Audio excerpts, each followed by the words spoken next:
Nous entamons maintenant la leçon sur le timelapse. Nous allons donc réaliser un timelapse. Quel est le sujet que nous avons choisi?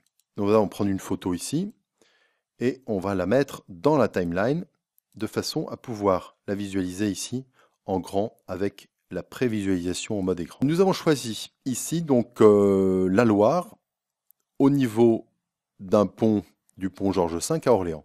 Cette partie de la Loire est un peu mouvementée et on a du courant. Le courant, pour pouvoir prendre un courant relativement rapide, on va choisir un intervalle de 1 seconde entre deux images. Je fais échappe.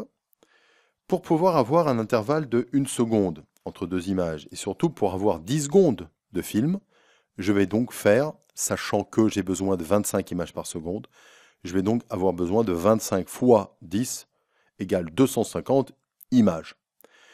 J'ai donc réglé mon intervallomètre automatique sur mon Panasonic G6 et j'obtiens donc de 1 à 242 images que je vais venir glisser ici sur ma timeline. Avant de les glisser, il faut évidemment vérifier quelle va être la durée de mon image. Quelle va être la durée de mon image lorsque je vais la mettre sur la timeline. Par défaut, sans réglage, quand on glisse une image dans la timeline, elle dure 5 secondes. Il me faut 25 images secondes. Donc, si je vais dans les options, dans les préférences et dans les modifications, ici, en réglant à 0,040, je vais donc avoir 25 images par seconde. 0,04, ça correspond donc à un 25e.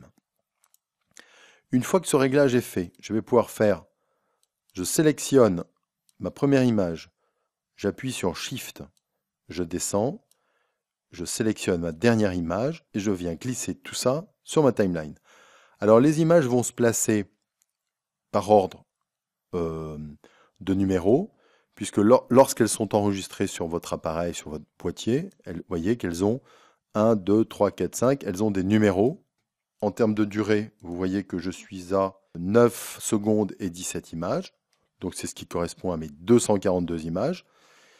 Et je peux vérifier aussi, en double-cliquant ici, que je suis bien, si on regarde en bas à droite, à une image. Je vais donc maintenant m'occuper du rendu. Il se trouve que si je fais un clic droit ici et que je vais dans les propriétés, alors je peux le faire ici, clic droit, propriété de l'image, vous voyez que l'image est en 4000, est en, disons, allez, 5 x 3, 15, on est à 16 mégapixels. Là, on est dans un rapport 4 tiers. Or, sur YouTube, je suis dans un rapport du player qui est de 16 neuvièmes. Il va falloir que je fasse donc une exportation, un rendu en 16 neuvièmes. Je vais donc ici vérifier que mon projet est bien en Full HD, en 16 neuvièmes, avec un rapport de pixels à 1, ce qui est le cas. Donc ça, je le laisse comme ça.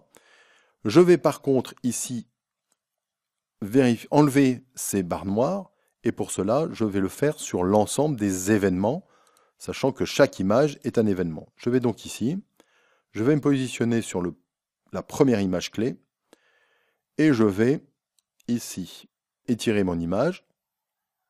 Voilà. J'empêche le mouvement dans les X. Par contre, je vais déplacer mon image vers le haut pour avoir le plus de courant possible, puisque c'est ça qui m'intéresse. Voilà, tout simplement. Je vais la laisser comme ça. Je fais un CTRL, flèche gauche, I. Je vais me positionner sur la dernière image de mon montage, ici, et je vais faire O. J'ai donc ma barre, je double-clique sur ma barre grise, et je vais aller donc maintenant faire un fichier rendre en tant que, je vais l'appeler timelapse, je vais dans les Sony AVC, export HD, voilà, alors export HD, je fais ça, j'ai ça. Je vérifie quel est mon modèle. Alors mon modèle, c'est bien du AVC, c'est ce que je veux, en 1920-1080. Je vais choisir un débit binaire de 10 mégabits, ici, pour avoir la meilleure qualité possible. C'est ce qui est préconisé par YouTube. Si vous regardez dans la leçon exportation, vous aurez 5 mégabits pour de la HD et 8 à 10 mégabits pour de la Full HD. Donc, ça c'est parfait. On peut faire OK. Et on va faire donc rendre. Alors, comme on l'a déjà fait, on ne va pas le faire. On va faire non. Et on va aller voir sur le bureau ce qu'on a. On a donc notre fichier timelapse ici, que l'on peut lancer. Clic droit, ouvrir avec QuickTime. Et on va lire notre fichier avec QuickTime. Vous avez aussi la possibilité de visualiser la vidéo, de la télécharger et de la visualiser. Voilà. Donc là, on fait un barre d'espace. Et on lance donc. Alors, on peut le voir un peu mieux en présentation 50%. Ici. On se remet au début. Et on le lance.